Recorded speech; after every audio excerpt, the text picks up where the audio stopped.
जी बता रहे हैं आपको। बोलिए। हेलो। थोड़ा सा जो अंदर का रहेगा ना थोड़ा सा हल्का भाव दीजिए, ठीक है? सुनीला क्या इतने कैसे है जरा बोलिएगा। सुनीला किया वेलू तो गौवा सहार में आ जाए तू बेटी के घर में। बस नहीं अस्के लोग नहीं ठीक है ना, तो भाव दीजिएगा।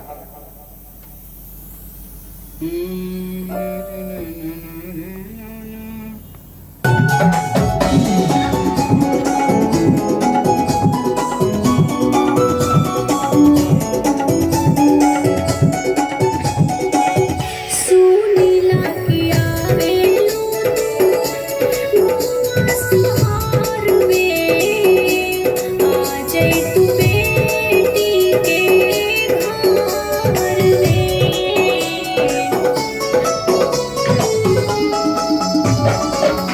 सुनीला किया वेलू गौवा सहार में आ जाए तू बेटी के घर में।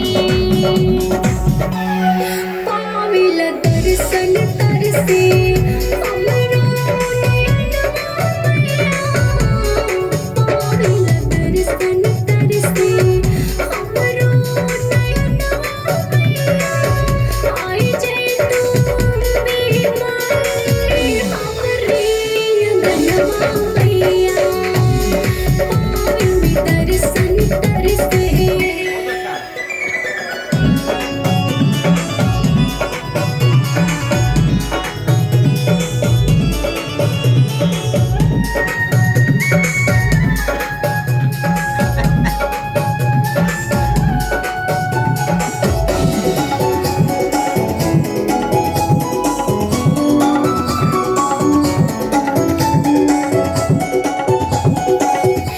जे भी बोलावे माई दौड़े चली आवेलो।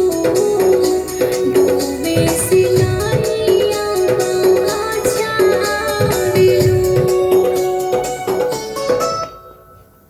Hello, hello. जो बोल रहे हैं कि डूबे से नहीं आ, इसको थोड़ा सा लास्ट में मैया नहीं कर सकते हैं कि डूबे से पहिले क्या है लास्ट में? जे भी बोलावे मैया दौड़ी चली आवेलू।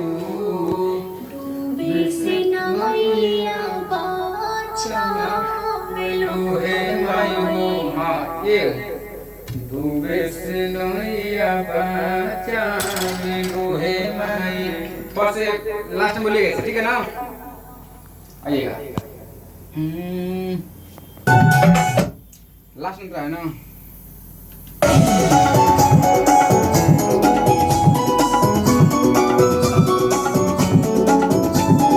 आइएगा।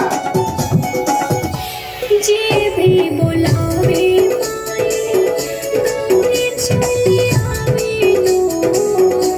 डूबे सिनाइया बचावेलो।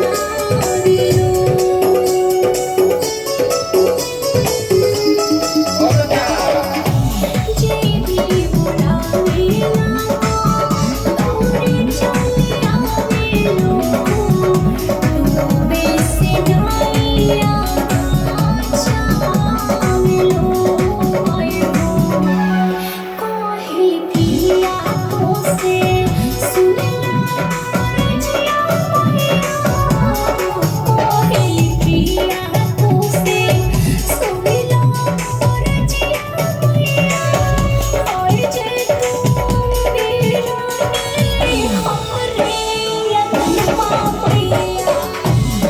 काहे पिया तोसे।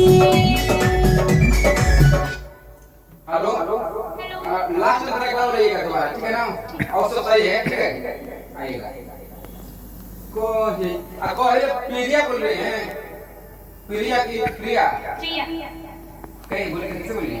काहे प्रिया तोसे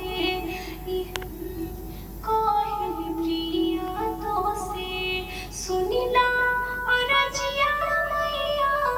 बहुत अच्छा, ऐसे ठीक पाएगा